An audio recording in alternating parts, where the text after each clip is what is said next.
Ребят, приветствую вас на нашем канале. Произошло событие, которого я никак не ожидал. Со мной в ВКонтакте связался Шамиль. Шамилю огромный привет. Казань, классный город. Ни разу там не был. Мечтаю побывать. Может, когда-нибудь, Бог даст, побываю в Казани. Связался со мной ВКонтакте и предложил мне два аппарата на обзор. Я говорю, ну присылай, конечно, что. И вот он моментально, там за недельку они доехали до меня. Значит, ребят, вот он прислал, это вот полуавтомат, но он не только полуавтомат. Можно здесь и ручник подцеплять, и еще можно аргоновую горилочку сюда же подцеплять. И еще прислал вот инвертор, ребят. Это инвертор как бы промышленного назначения. Он говорит, они их продают на заводы. У него вот даже, видите, вилки даже нет, чтобы можно было в щиток завести. Вот, вилочку я купил, прицепим, попробуем. Он на 250 ампер, в общем, поварим, посмотрим. Ну, сегодня я хочу начать именно с полуавтомата, ребят.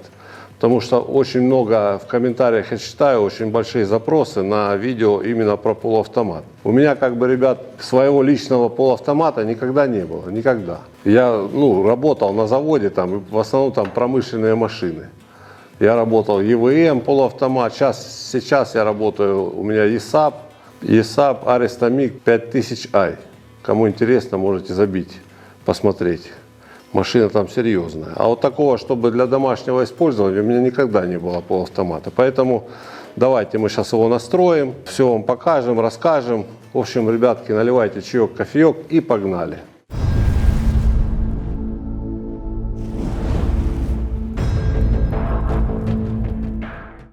Ребят, в общем, компания-производитель называется Старт.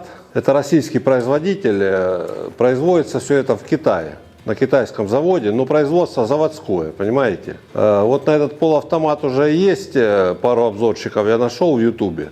Но они говорят, что они его сейчас обновили. Что уж они там обновили, я не знаю. В общем, давайте я открою, я вам покажу, что там внутри, какая начинка. Я, как бы, ребят, не электрик, я понятия не имею в этих всех микросхемах, там вот этих платах. Я вам покажу, вы сами посмотрите, что там внутри у него. И сами, как бы, там, для себя поймете, из чего он там состоит. Я в этом ничего не понимаю. Как бы, мое мнение такое, что сварщик и не должен понимать электрическую часть.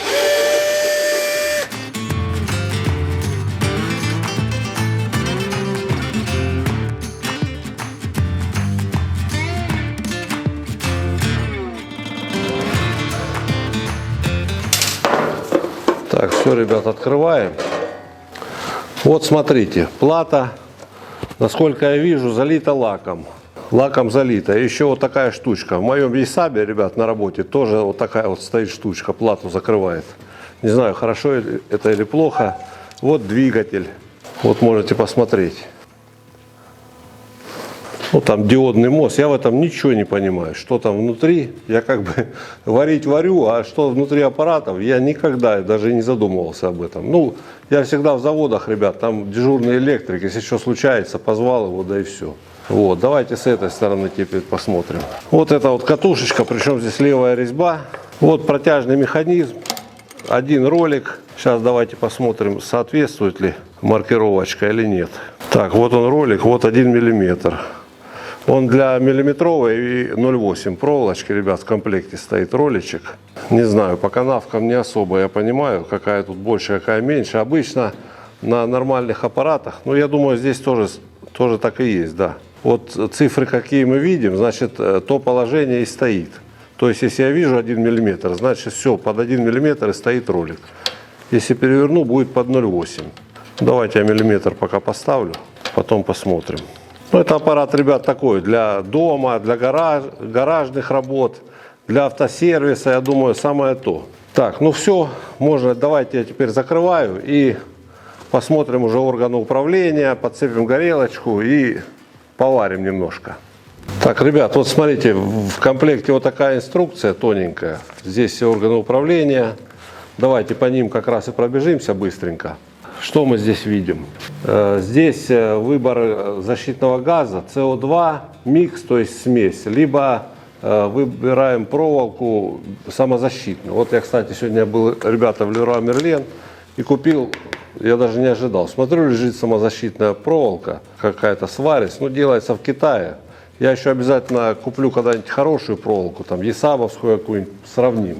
Посмотрим, как они работают, эти проволоки. Вот эта клавиша двухтактный режим, четырехтактный режим, либо ВРД. ВРД это режим, ребят, пониженного тока, что ли, я как-то читал. В общем, в этом режиме, когда не горит дуга, то есть аппарат стоит в режиме ожидания, он понижает ток до минимальных значений. Мы это попробуем проверить. Там не больше 25 ампер, что ли, должно быть, или не больше 20. Это делается для того, чтобы, если там сварщик в сыром помещении в каком-нибудь работает, в общем, велика вероятность поражения электрическим током, аппарат вот в режиме ожидания на слабые токи опускается, и как только загорается дуга, он сразу выравнивает до рабочих значений. Дальше. Здесь мы выбираем режим сварки. МИГ это полуавтомат, ТИК аргонно-дуговая сварка и ММА ручной. Здесь диаметры проволоки, здесь есть даже, ребята, продувка газа и протяжка проволоки, отдельные клавиши вынесены. Вот эта кнопка, она выбирает режимы, там отвечает за горячий старт, за форсаж дуги, за индукцию. Вот это, понятно, больше-меньше. Ее еще можно нажимать, то есть перескакивает, я так понимаю, по вот этим вот диодам с экрана на экран. Это когда здесь есть, ребята, синергетика и есть ручной режим. То есть вручную настраиваем подачу проволоки и ток. То есть один раз нажали, я так понимаю, настраиваем ток, другой раз нажали, настраиваем скорость подачи проволоки. Так, здесь мы видим евроразъем, можно менять полярность, ребят. С плюса на минус, куда удобно, подцепляем. Так, по органам управления мы пробежались, да, все нормально, все нормально. Теперь давайте мы сейчас подцепим горелочку, включим его, посмотрим, что тут как работает, и попробуем что-нибудь поварить. Так, ребят, давайте первое включение, мы уже все подцепили, вот горелочку, газ поставили. Давайте первое включение, посмотрим, что оно будет у нас. Видите, hello пишет, hello, hello. Аппарат, видите, называется Vega 200 Mini MIG. Горелочка, конечно, игрушечная по сравнению с тем, что у меня на работе, ребят. Просто игрушечная. Так, сейчас давайте проверим, как он протягивает проволоку, чтобы не снимая наконечник, протянет он или нет. Не хочет. Не хочет, ребят, почему-то. Сейчас мы узнаем, почему он не хочет. Ребят, я вот снял ролик, и я наконец понял, что здесь маркировка нанесена неверно. То есть 0,8 вот написано с этой стороны ролика, и с этой же стороны канавка. Должно быть наоборот. То есть я должен видеть надпись 0,8 и быть уверенным, что у меня канавка 0,8 с этой стороны. Не знаю, может, это такая особенность. Вот на аппаратах, на профессиональных, на которых я работаю, вот если у меня здесь написано миллиметр, я вижу эту надпись, это означает, что у меня канавка стоит именно 1 миллиметр. Здесь не так. Сейчас мы ее поставим правильной стороной. Это невелика беда, конечно. И попробуем протянуть еще раз. О, вот теперь тянет как надо, ребят. То есть кнопку нажал, ребят, вторым нажатием останавливается протяжка, если я правильно понял. Посмотрим, протянет ли через наконечник. О, все нормально, видите, ребят, проволочка вышла, все отлично. Теперь проверим продувку газа. Слышно вам, надеюсь, газ идет отлично. Так, ребят, обязательно, если вы работаете полуавтоматом, надо купить вот такой спрей. Не обязательно такой, любого производителя, тут разницы большой нет. Они есть двух видов. Есть вот прозрачный, как у меня, есть еще керамический спрей. Керамический спрей, ребята, я не очень люблю. Он делает вот такую белый налет с керамики. У меня из-за этого идут поры, я им не пользуюсь. Поэтому вот, берете спрей, да, и все хорошенько здесь заливаете. Это антипригарный спрей, потом все, что там налипнет, оно легко отходит. И вот эту штучку берем, мундштучок, да, туда тоже проливаем, не жалея.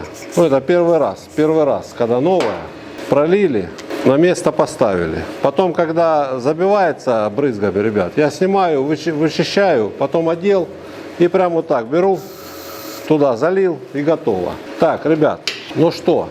Проволочка у меня 0,8, газ у нас стоит углекислота. Смеси у нас нет, конечно, у нас есть аргонобаллон и углекислота. Смеси сегодня у нас нет, поэтому будем варить углекислотой.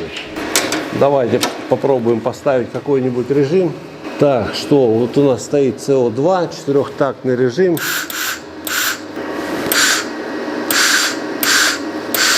Странно, может оно при сварке. 4-тактный режим, это я кнопку нажал, отпустил, идет сварочный процесс. Вторым нажатием сварочный процесс останавливается. Но возможно это во время сварки мы, возможно, это все настроим. Так, вот это показывает скорость проволоки, это показывает ток. Вот это максимально, ребят. 24,8 это вольт показывает. Вот это метров в минуту, 12,5 метров. Ну давайте поставим вот пятерочку, попробуем. Ребят, вот еще Шамиль прислал электродики вот такие вот. Это вот 2,4 миллиметра диаметр. Еще он прислал 3,2. Это по нержавеечке электроды. Это мы в следующем видео обязательно поварим. Нержавеечка у меня есть. Еще он даже, вот видите, краги новые положил. Шамилю респект огромный. Так, все, ребят, настраиваемся и поварим. Ребят, я наконец-то разобрался. Я все искал, тут нет отдельной клавиши индуктивности, синергетики. Отдельной клавиши здесь нет. То есть, когда полуавтомат включается, он в автоматическом режиме работает в синергетическом режиме. Да?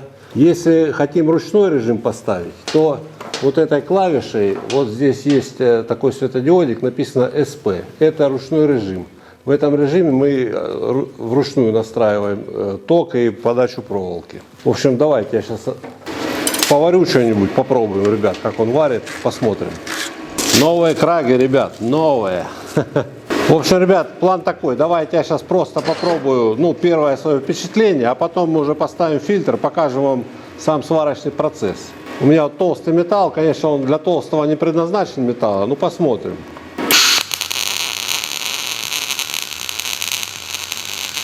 Так, варит, ребят, довольно неплохо. Правда, толстый металл. Давайте я на всю накручу, на всю возможную его мощь. Вот сейчас скорость подачи проволоки стоит 12,5 метров в минуту. Да, сильно толстоват для него металл, ребят.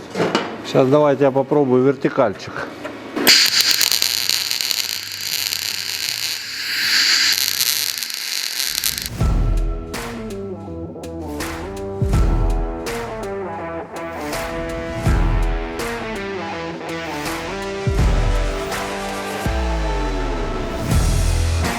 Хотя, ребятки, вот вертикальчик снизу вверх, сами можете посмотреть.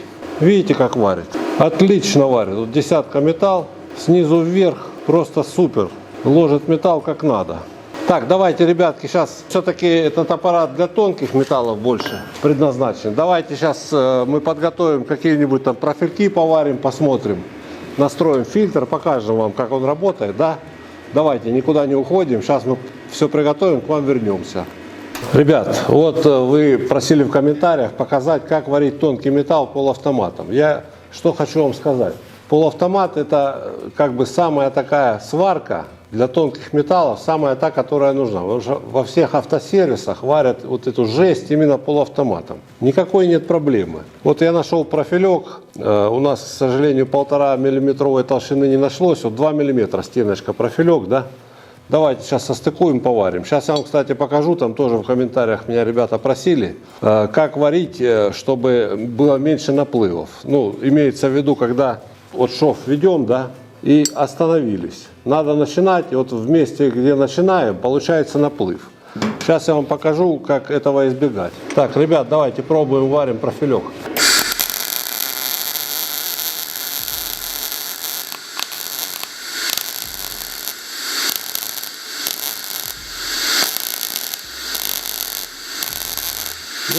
Я, ребятки, прожег.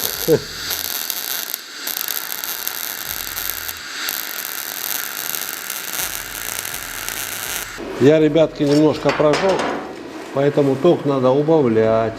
Я немножко зазорчик дал, ребят. Давайте с другой стороны попробуем.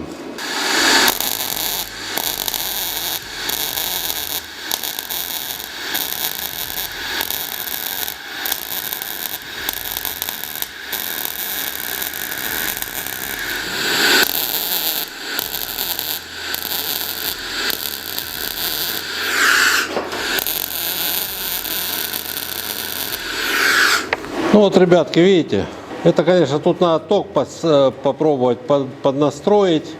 Видите, валик немножко высоковат валик, конечно, да, я бы добился, чтобы валик был пониже.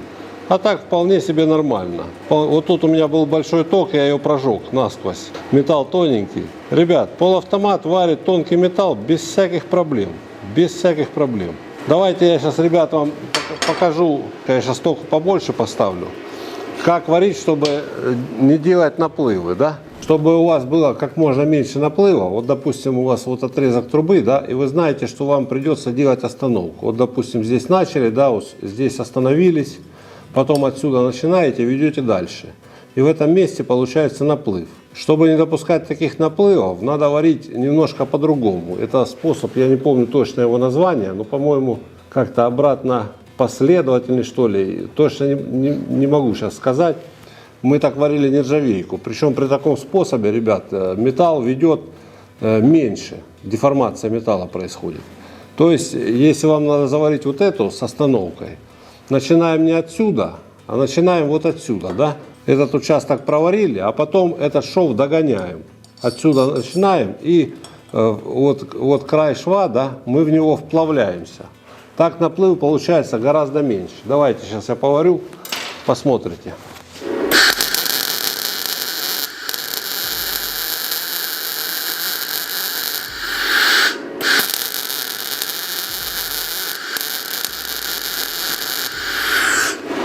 Так, ребят, смотрите. Вот этот шов, он состоит из двух частей. Я начал вот здесь, вот проварил, а потом начал здесь, я его догнал. Видите, наплыва практически нет. То есть я вот этим швом в этот шов сзади вплавился. И при такой сварке наплывов у вас не будет практически вообще. Понимаете? А если вот начать отсюда, обязательно будет наплыв. Вот такая как бы наука, ребятки. Ребят, ну, первые впечатления мои. Аппарат для гаражных целей самое то. Варит он нормально, держит стабильно дугу. Вот. Мы еще будем много варить, поэтому вы обязательно пишите в комментариях, что вы хотите увидеть, чтобы мы поварили этим полуавтоматом. Ручную я сюда цеплять не буду. Я думаю, он будет варить. Тут, по-моему, на ручнике он, ребят, максимально 160 ампер выдает.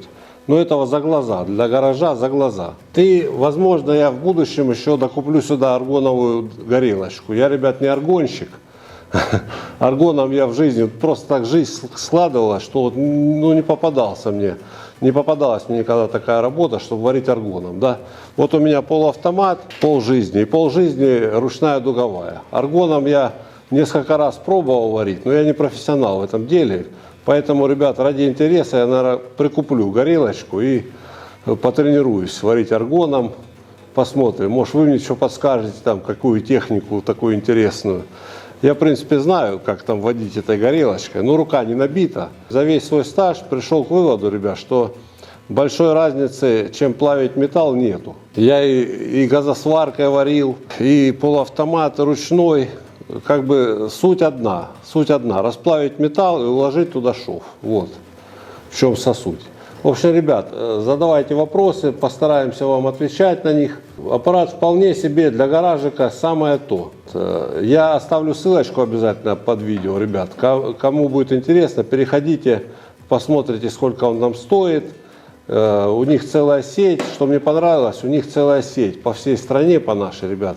Сервисные центры, если что ломается, они дают на него 2 года гарантии. Если ломается, без проблем, сервис отдали, его отремонтировали, варим дальше. Как бы, ребятки, давайте, надолго не прощаемся.